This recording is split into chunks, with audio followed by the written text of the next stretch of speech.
Hi guys! A lot of people are looking for ways to restore their old photos. In this video, I will share 3 easy ways for photo restoration including free methods. Without further ado, let's get started. Method 1. Google Gemini. We can access the Gemini app on PC or mobile device. You can find the official access link in the description, then import your old photo into the dialog. Next, type in the prompt like this one.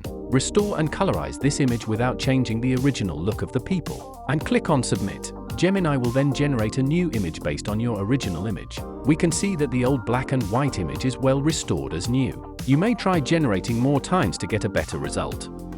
Method 2. HitPaw FotorPea. It is a powerful desktop AI photo editor and enhancer. We can simply click on the Enhance Photos Now button to use the feature. Drag and drop your old photos here. On the right panel, find Repair and Colorize. Click on it. There are multiple AI models designed for restoring old photos in different cases. Each model comes with an introduction. What we want to do is select a proper model, like this high-quality restore model in this case. Then click on Generate. When it is completed, we have the old photo restored as new while every detail is kept well. Those little dirts and scratches are also fixed nicely.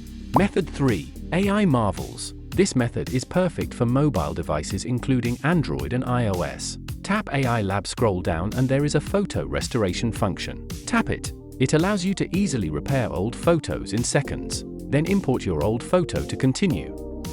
And seconds later, we have the old photo repaired as new again. If you like, you can tap Bring to Life button. The AI will animate the photo and give you more surprises. Here is the result after bringing it to life. It must be a great moment for the lovers to memorize. Alright, that's the tutorial for this video.